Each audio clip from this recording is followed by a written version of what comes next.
Right, hi, my name's Ray at Water Heaters Now. And the purpose of this video today is to help you do your annual cleaning on your Bradford White electric water heaters. In this case, the customer has two of them because they have a large Whirlpool tub and they needed more water in order to fill it properly and still have hot water to use in the rest of the home. So some of the things we're going to do is we're going to inspect the anode rod, we're going to check the elements, we're going to drain the heater all the way down and fill them back up. First thing we want to do is we want to go to the electric panel and shut the power off to both heaters before we do anything. So let's do that now. So to turn the power off to your water heater, you want to look at the diagram on the inside door of your water heater, which generally will always have a map of what breakers are listed where. So you have the furnace at number 1. Here the water heater is located on 3 and 5, but there's 2 water heaters, so there's another one at 7 and 9. Oftentimes when you have a double breaker, you have a little clip that you have to just take and pull back, and then you'll be free to turn both breakers into the off position. So the first thing we're going to do is take off this element access panel. There's just one screw on top that you take off and then you pull the panel off. And then there's insulation behind it. Works with a 1/4-inch nut driver, 1/4-inch socket, or even a straight edge screwdriver. So then you remove this piece of insulation and then you'll have access to your thermostat and element. Next thing we're going to do is take the guard off, and what we're looking for is any brown spots on the insulation, which this is very clean white, which would show that you might have some type of short or an electrical problem, or any time that it's arced. You're dealing with 220, so there's always small telltale signs if you have large electrical problems. Good to catch them when they're small. So now we're just going to remove the scald hazard clip, and this shows you the reset button. Now initially, if your water heater ever has an issue and this is protruding out past this black plane, you can just push it in like you would any electrical reset, and sometimes that'll solve a problem. Just below that you have the thermostat, which you use a straight edge screwdriver and just point the dial to hot, which would be 120 degrees, or a little hotter if you want. And then finally we have the element itself. If you needed to replace the element, you just remove these 2 screws, pull the wires, and then it's an 1 3/8 inch socket on the element to remove it, and then install a new element and put your screws back on. So this is all the hardware that operates an electrical water heater, and this assembly looks exactly identical at the bottom, which we'll go ahead and take a look at now. So down here at the lower point of this water heater, you can see the model and serial number information. Tells you it's 240 volt. The elements are 4,500 watt elements each, and they alternate. So you're either running the lower element or the upper element. You're never running both of them at the same time. Another thing you can notice is it costs $425 to run a 50-gallon electric water heater a year. That's almost double for gas. So some people are a little energy conscious and they think I'll do better with electricity. The truth of the matter is you'll use double the energy to operate an electric water heater than a gas water heater. So why would you install an electric water heater? Because the builder of the house built it with an electric water heater, and it becomes very difficult to put a gas in a retrofit situation. So for that reason, it's electric right now. So let's go ahead and take a look at the lower element area and do a visual inspection there. Again, there's really nothing to do here except to take a look behind the insulation and to, again, look for any charring, any discoloration. And this one, again, is very clean white. And behind this cover, you have your thermostat and your element, the same as we did at the top. So everything looks very clean. There's nothing that would raise any concerns. He's been happy with his water temperature, so there's also no reason to change the thermostat. So we'll go ahead and put the cover back on. So now I'm going to hook a hose up to the drain valve at the bottom of the tank.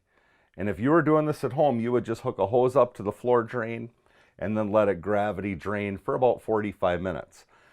For the time of purposes, we have pumps, so I'm going to pump the heater dry. But the process is the same. We connect the hose to the bottom drain.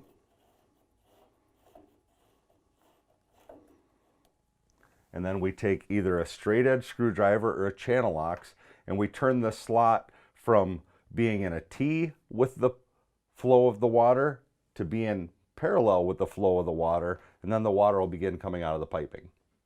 Okay, so I'm just going to use a straight edge screwdriver, put it in the slot, turn it 90 degrees, and as you can hear, the water began discharging out to the floor drain.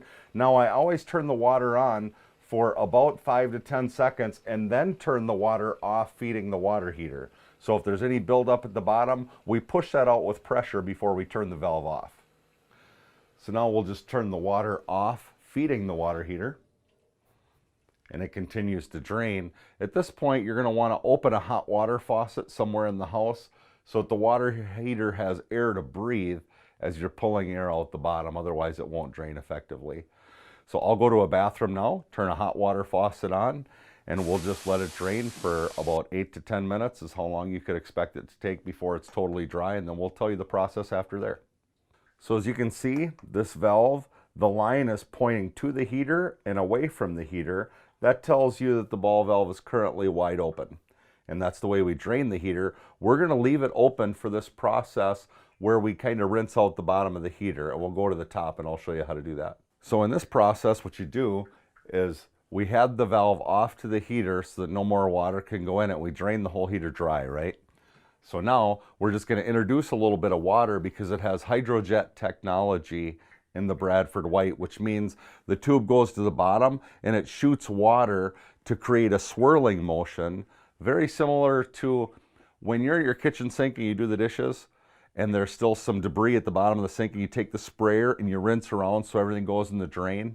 The drain is located the same way in your heater.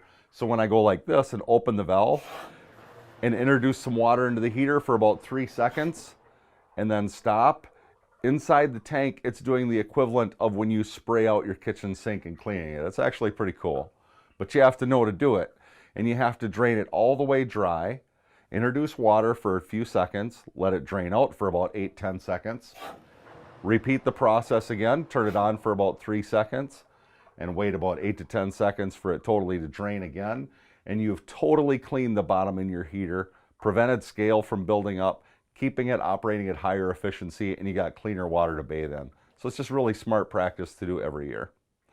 So now that we've done that, we're going to turn the valve off on the bottom of the heater and fill the heater back up. So in order to turn the heater off, we just put our straight edge screwdriver in and make the line flat this way with the heater. And then we're good to take the hose off. No more water will be draining out, except for just what's in the tip of the hose. And then it's clean. So you want to make sure that that line is perfectly making a cross so that your valve is like this and the line is like this on top, and then you know that the water's totally off. So now we're ready to put the heater back in service. We're going to turn the water on, and it's very important on an electric water heater, let this fill up and let it fill the piping until it comes out of faucet with no air. It'll spit and sputter for a little while, for like 5-10 seconds. You'll have solid water.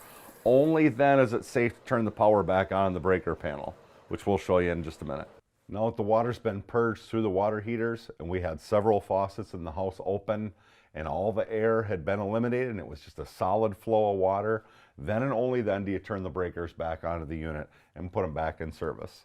So we're going to turn them on, and the breaker protectors are in place, and you're good to go. You'll have hot water again in about 45 minutes. So at this point, you just want to listen to the water heater, make sure you hear a small drone or a hum right at the unit, and then you'll know that your water heaters are working and you'll be up in hot water in no time.